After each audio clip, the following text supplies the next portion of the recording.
nggak mungkin lah saya miskin, saya agen aksesoris kok, saya bilang. Mobil motor apa ada, mau bank di Pontianak berapa jenis bank dan namun BCA Mandiri, saya ada dana kok, nggak mungkin saya bangkrut. Anak saya yang pertama tanya, Pak, saya Buddha loh. Betul, Papa tahu kamu Buddha, kan Papa nggak maksa. Nggak maksa kamu ke Islam, nggak ada kan? Ada nggak Papa maksa kamu? Nggak ada sih, ya udah kamu liatin aja. Jadi orang ini nih, dia buat potongan babi kecil, tipis. 1 keping babi saya makan, saya ambil duit 1 ikat 1 juta. Itu entah berapa miliar loh di meja. Saya tutup uangnya, saya kembalikan uangnya. Itu saya mau dilempar aspal yang kaca yang tebal tuh. Kamu nih Cina paling bodoh, Cina paling pokok habis dikasih mati. Saya malu punya keluarga kayak kamu. Dia masih keluarga yang punya 28 PT di Kalimantan Barat. Setetes pun uang haram yang saya bawa pulang ke rumah untuk anak istri saya. Haram juga anak istri saya. Enggak boleh. Itu ajaran guru agama saya, enggak boleh. 1 butir beras yang jadi nasi, yang haram, saya bawa pulang ke rumah. Haram juga anak istri saya enggak mau. Saya mengerjakan segala sesuatu, Allah tidak akan lepas dari kalimat mulut di hati saya. Tidak pernah. Assalamualaikum warahmatullahi wabarakatuh. Hari ini saya dikasih Quran sama channel Laskar 7 Langit. Kami bisa untuk mualaf.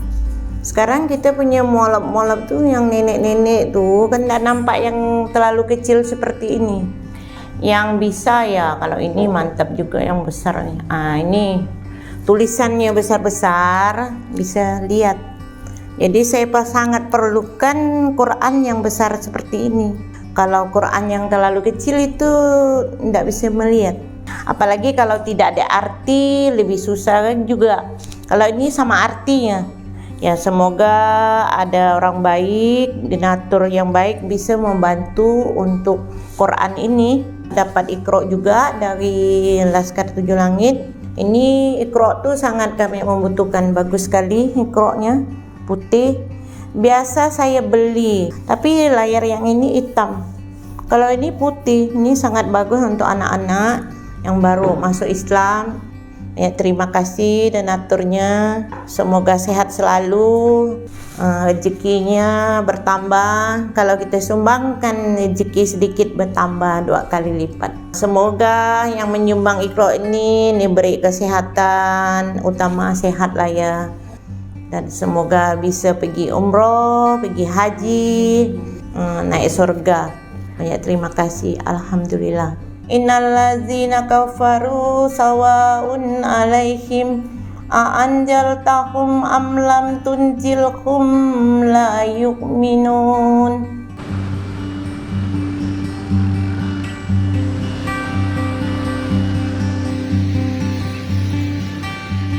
Saya Tionghoa di suku Hakka Pontianak. Hakka kan dua kategori, Singkawang sama Pontianak. Orang tua ibu dari Ketapang, kalau bapak dari Mandor, Pak Bulu gitu. Asal muasal orang tua Buddha. Pas di TK sampai SD saya di Gembala Baik. Waktu itu saya pakai nama awal Chong Acung karena ikut marganya ibu. Kalau marga saya sebenarnya marga Bong. Panggilan sehari-hari sih dipanggil Acan. Udah lama perjalanan, saya pun sambil merantau Jakarta 5 tahun sendirian, modal nekat. Mungkin karena saya ini entah bandel atau apa, saya nggak paham. Saya hobinya balap liar, termasuk mekanik juga. Jadi pas kecelakaan yang terparah itu nginap di rumah sakit Sunter, dinyatakan kaki, tangan, dua-duanya udah patah. Diperban tuh tinggal 2 mata aja yang nggak diperban. Ketahuan orang tua, kakek kan ahli pengobatan herbal gitu, sama ahli kungfu gitu. Jadi saya ini diculik dari rumah sakit, keluar, dibuka perban, ketahuan dokter, dibuat surat pernyataan. Nanti kalau kejadian apa-apa dengan pasien, kami pihak rumah sakit tidak bertanggung jawab. Lepas itu diobati sama kakek.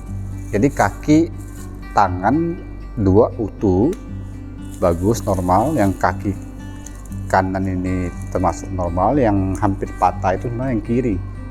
Jadi dipatahkan sekali. Memang dipatahkan sengaja, jadi diobati langsung. Selesai diobati, masih Jakarta, udah bisa agak berdiri, lanjut pengobatan di Pontianak. Karena panjang pendek sebelah, disuruh tiap hari pagi loncat sampailah normal.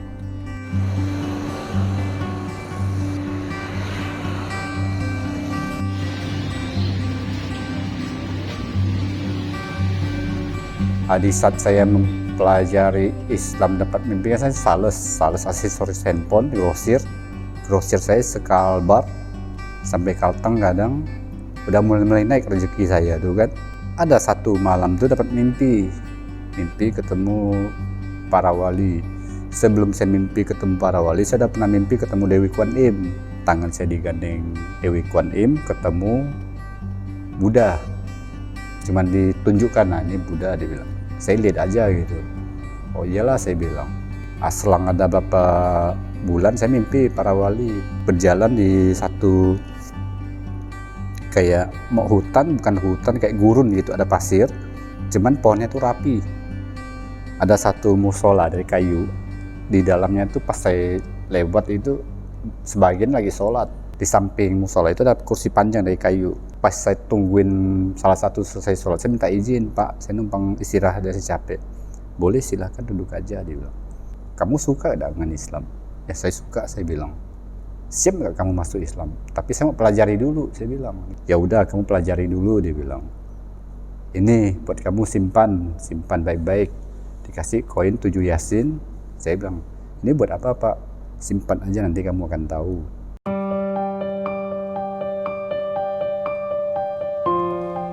Lepas itu saya bangun dari mimpi. Sorenya memang ada kenyataan koin itu ada. Itu ada satu orang tua. Dia ke rumah, seolah tuh kayak numpang gitu. Mungkin dia menumpang ngobatin seseorang. Cuman dia bilang, ini ada titipan buat kamu. Lah, kan saya nggak sakit. Tapi memang buat kamu, dia bilang. Bolehlah, saya mau tahu apa itu. Mana tangan kamu, sini, dia bilang. Saya dikasihan gitu. Saya cuman, memang kosong tangan dia, pegang gini. Ini saya ambil ya buat kamu. Buka, ambil, terima, dia bilang. Dua tangan saya terima. Memang itu, koin itu yang saya mimpi. Jadi saya simpan tuh cuma letakkan seadanya di rumah udah. Kalau saya keluar kota, saya ngajak teman, saya anggap teman.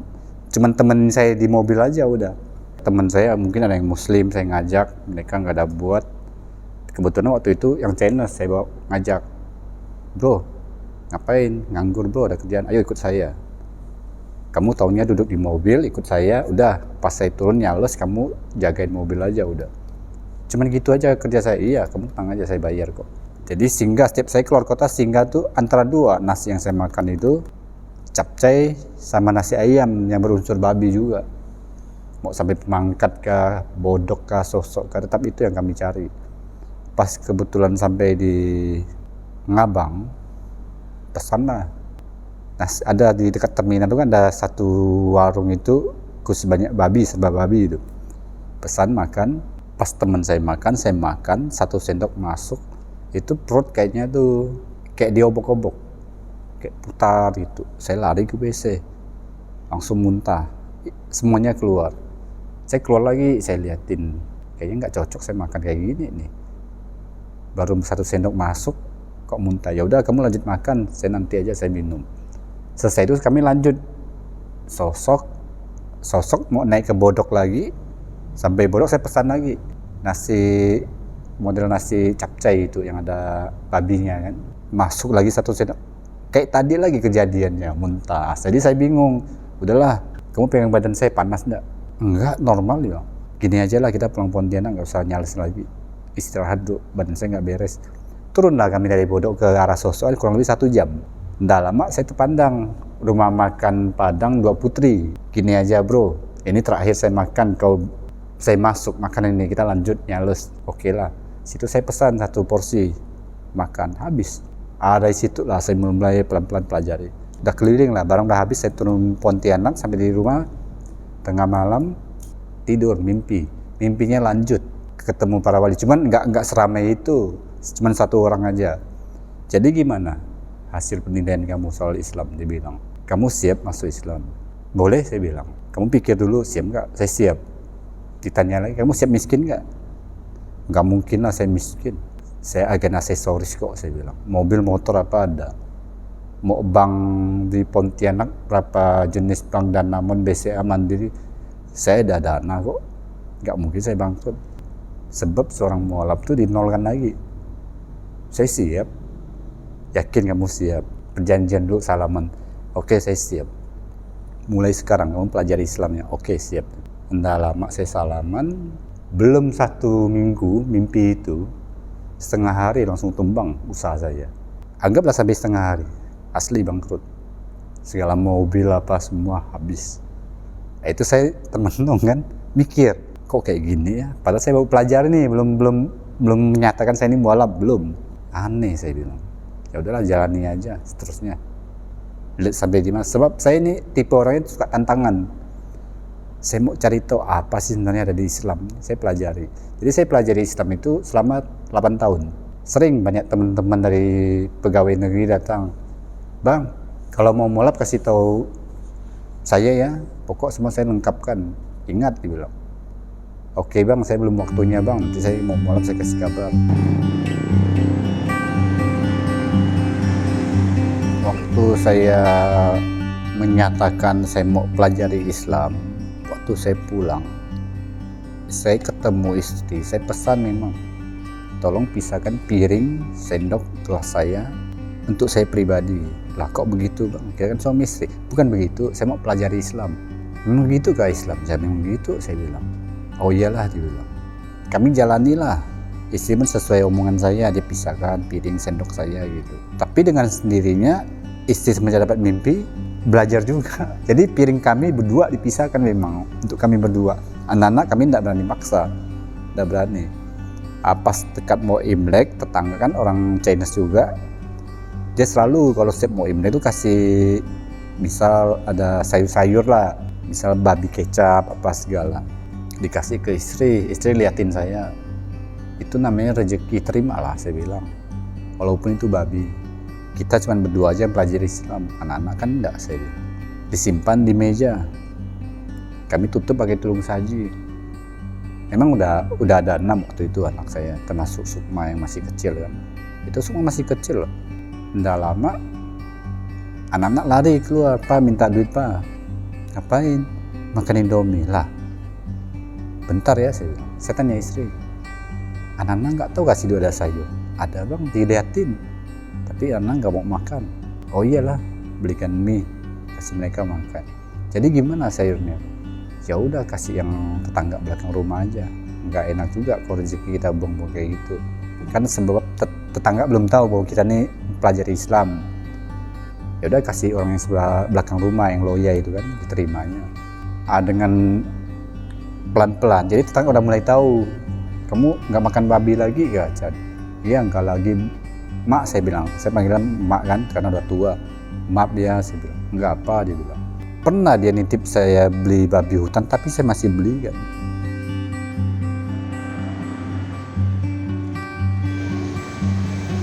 Pas tahun yang ke-8, kan anak-anak ada 6, yang paling besar laki-laki.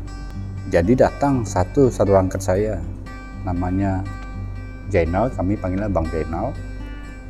Itu anak guru agama saya, termasuk orang tua angkat saya. Kebetulan yang bawa teks ini saudara angkat juga, Muslim juga. Dia bawa mobil. Assalamualaikum, Bang Adi di mana? Ada di Pontianak. Asing enggak lah. Jadi kami tuh biasa ada ngumpul gitu. Saya kumpulin saudara angkat yang Islam. Saya saling bertanya hal agama gitu kan ya, gimana gitu. Jadi tanya, gimana Bang Chen, udah siap belum? Kayaknya sih udah siap Bang, saya bilang. Ayolah kamu mualaf hari ini. Tapi gimana anak-anak udah siap belum? Saya yakin udah siap Bang, saya bilang.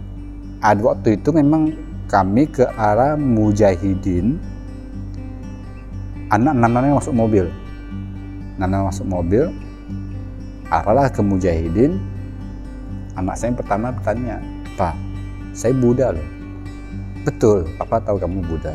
Kan Papa enggak maksa. Enggak maksa kamu ke Islam. Enggak ada kan? Ada enggak Papa maksa kamu? nggak ada sih. Ya udah kamu liatin aja, nggak apa-apa, nggak maksa, tenang aja. Dengan sendiri kami otomatis ke arah mualaf syahadat di hari itu juga. Jadi anak pertama saya nggak pernah sampai detik ini masih muda. Anak saya yang pertama sekarang lagi di luar negeri di Malaysia. Sebab pribadi saya ini keyakinan nggak bisa dipaksa.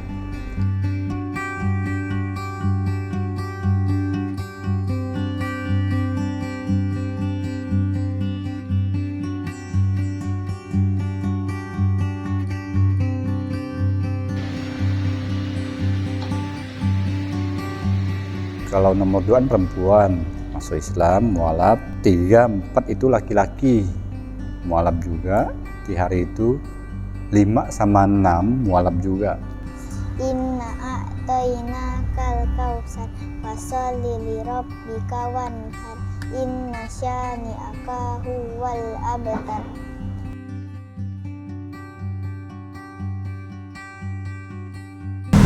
Itu pasti tolak, Dibuang. Nggak ada yang enak cara ini. Nggak ada.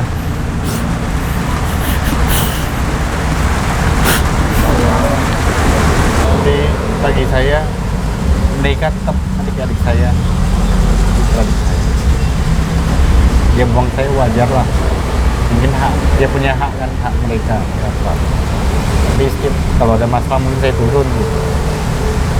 Saya jalan depan gitu. Mungkin di saat sebagian keluarga besar saya tahu nih saya ini udah Islam, kami dibuang segala penjuru. Mau pihak dari istri kah, pihak dari pribadi saya kah, saudara kandung saya, mereka udah mulai buang, nggak terima. Bahkan ada yang nggak mau mengakui sebagai abang, adik kandung yang ada di Australia.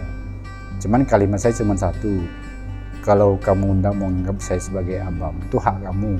Tapi ingat satu hal, kamu tetap adik saya, itu aja. Sampai detik ini, setelah meninggalnya almarhumah istri saya, jadi pihak mertua ini selalu hasut. Kemarin terakhir saya ke Kaltim, kena hasut, segala uang yang saya kirim, gaji saya yang kirim untuk anak-anak, enggak ke anak-anak. Mertua nggak ajari istri saya ke dukun. Dan saya bukan buka aib, enggak. Ke dukun. Waktu itu anak-anak nggak berani cerita, takut. Makanya anak-anak saya yang mulai bercerita ini di saat istri udah meninggal. Berceritalah satu-satu. Sebenarnya kalau istri saya itu bagus orangnya. Cuman dia kena hasut aja dari pihak mertua saya. Setelah meninggalnya istri saya itu, saya perhatikan anak nomor 2 yang perempuan di atas nama Cindy ini kasar dengan saya. Saya mau tanya, kamu begitu sebab kamu apa? Saya mau tahu, saya bilang. Diam dia, langsung masuk kamar. Nggak lama saya tanya lagi, besok begitu lagi dia. Dari istri saya meninggal, istri saya, anak nomor 2 saya disering WA, ditelepon sama neneknya mertua saya nih. Jadi berkunjunglah dia ke sana. Kadang mau diajak adik-adiknya, saya tahan, nggak boleh, saya bilang. Cukup kamu aja. Jadi pergilah dia, kadang nginap di sana 2 malam, 3 malam. Enggak lama dia menyatakan murtad ke adik-adik dia semua. Kakak sekarang udah ke Kristen loh, dia bilang, udah murtad. Jadi adik-adiknya kasih tahu saya, Pak Cici udah murtad. Ya mau gimana lagi? Papa enggak marah, apa sebab? Pertama dia kaki, tangan udah kuat. Kan begitu. Kalau kita kasih masukan, mungkin hal yang dia tidak senang, dia bisa berbalas. Jadi satu kalimat kita kasih tahu hal yang bagus menurut kita, dia bisa balas kita hal yang bagus menurut dia gitu. Ya udah, lebih baik jangan dilanjutkan. Kamu merasa kamu benar, ya udah benarlah menurut kamu. Cuman saya pesan cuma satu ke mereka, termasuk anak saya yang laki-laki yang muda. Pelajarilah agama sedalam mungkin, sedalam-dalamnya. Jadi jangan tahu di luarnya aja. Contoh kalau Kristen maupun Katolik atau Protestan atau gimana ya, perjanjian lama boleh kalian pelajari, jangan kalian taunya perjanjian baru.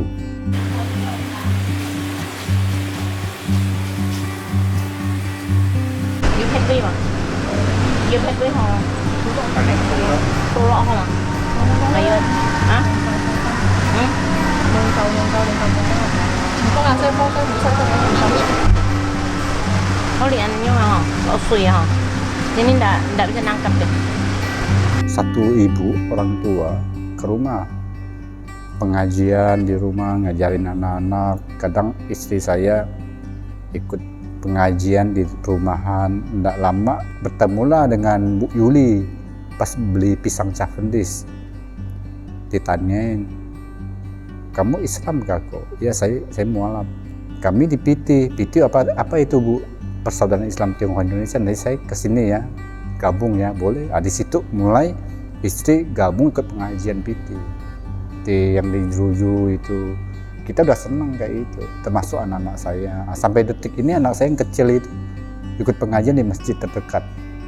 Jadi kondisi saya kan, saya sendiri yang ngurus anak, termasuk saya cari rezeki. Jadi pandai-pandai saya lah ngatur mereka. Ini ikut pengajian, nanti saya jemput, papa jemput. Nah, kamu yang merasa kakak atau abang lebih paham agama, kalau adik kamu perlu ada PR apa, bantulah saya.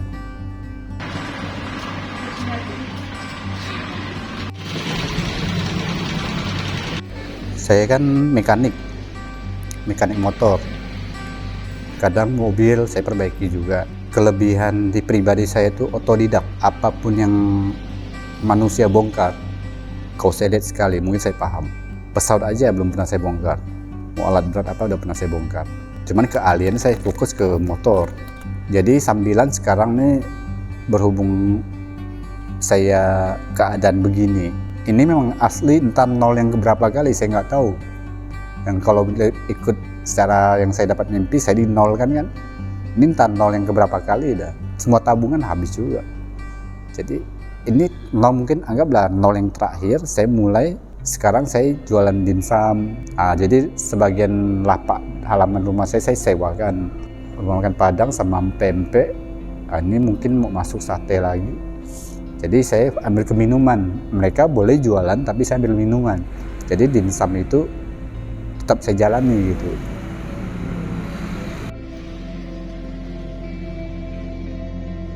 Kalau soal agama, kalau biasa udah maghrib, agama saya kasih masukan ke agama, termasuk Francisca, Sukma, jangan lupa istighfar, sholawat. Kalau ada kejadian gimana, yakin sama Allah. Ada tambahan lagi, kadang mereka udah memahami itu, saya kasih tambahan lagi. Misalnya Anas, Al-Falaq, Al-Ikhlas, jangan lupa setiap hari mau diucap itu. Kita nggak tahu salah benarnya kita di mana. Intinya kita kerjakan itu aja udah. Saya pernah diletakkan uang berapa koper loh, isi duit semua. Jadi buka koper tuh satu ikat duit 1 juta. Jadi orang ini nih, dia buat potongan babi kecil, tipis. 1 keping babi saya makan, saya ambil duit 1 ikat 1 juta. Itu entah berapa miliar loh di meja. Saya tutup uangnya, saya kembalikan uangnya. Itu saya mau dilempar aspal yang kaca yang tebal tuh. Kamu nih Cina paling bodoh, Cina paling pokok habis dicaci maki. Saya malu punya keluarga kayak kamu. Dia masih keluarga yang punya 28 PT di Kalimantan Barat. Coba saya nggak mau sebut namanya. Itu gaji saya ditahan, nggak dibayar loh. Untuk menyakiti saya supaya Islam ini kamu akan sulit. Termasuk di Kaltim terakhir saya dijanjikan dengan ada uang THR.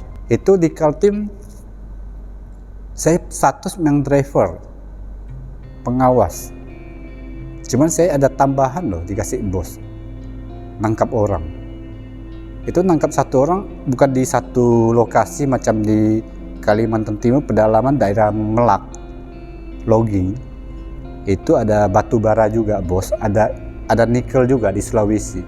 Itu satu pelakunya ketemu loh. Saya lacak. Jadi nyawa saya 1 minggu itu diancam sama orang. Sampai orang Kodim jagain saya di mes. Di saat saya merasa punya hasil kerja begini, saya dipercaya dengan bos. Kalau saya mau kaya, kalau di Kaltim Pak, itu uang berapa amplop, tebal isinya Pak.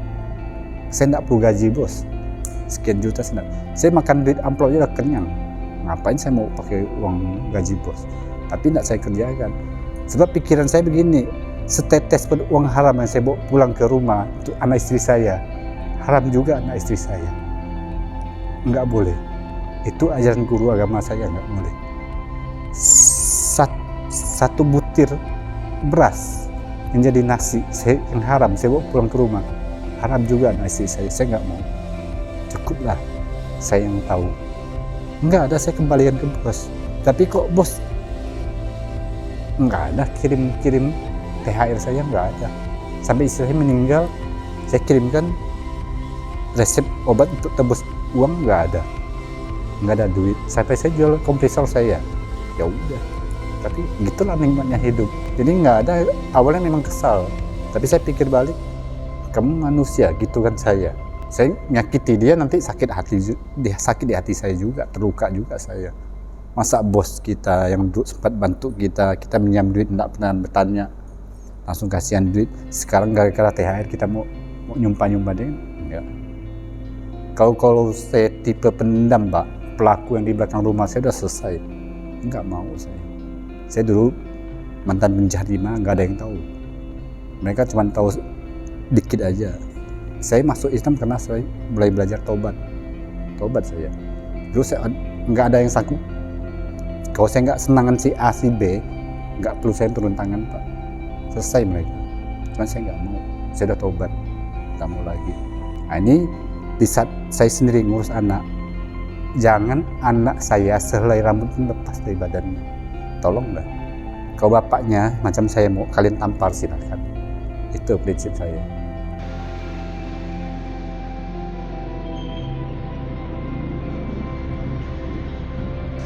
Ujian paling berat di dunia ini rumah tangga paling berat. Kalau suami istri, kita ribut dengan suami istri, tengkar, janganlah ngucap istri kita yang salah, tetap kita suami yang salah. Kedua, janganlah cari kebenaran. Saya sebagai suami, saya menyatakan saya benar, istri saya enggak. Jangan. Kalau orang yang udah paham, dosa anak istri suami yang tanggung kok. Kalau saya pribadi, termasuk saya ngurus anak-anak saya mengerjakan segala sesuatu, Allah tidak akan lepas dari kalimat mulut di hati saya. Tidak pernah.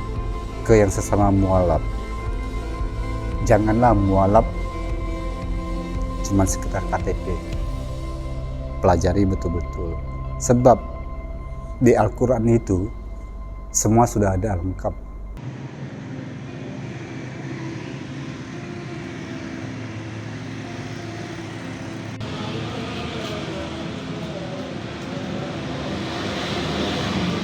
Tadi saya ada usaha dimsum sama minuman, termasuk mekanik motor.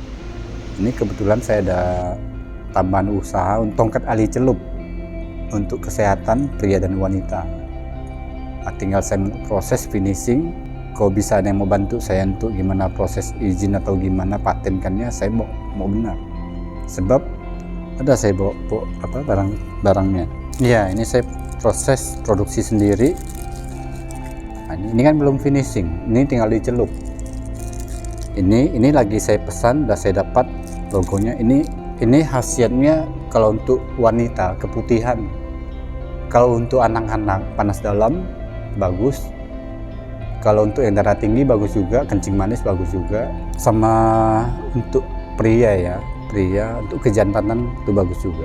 Ini akar tanaman yang alami, nggak ada efek samping, nggak ada.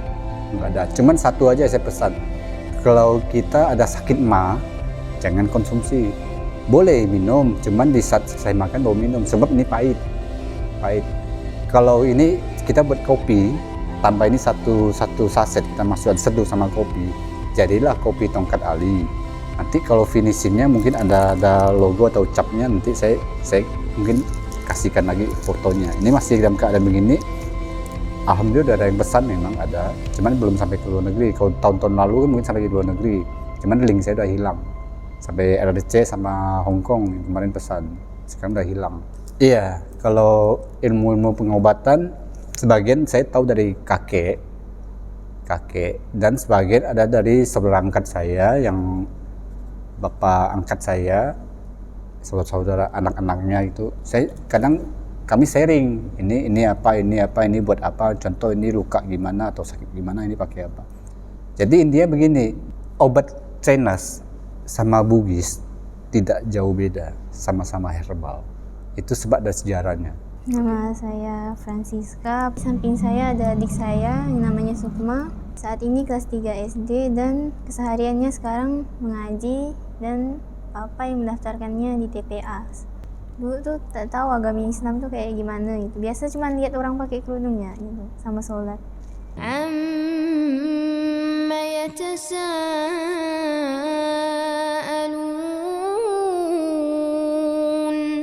'anil naba'il 'azim alladzi hum fihi mukhtalifun kalla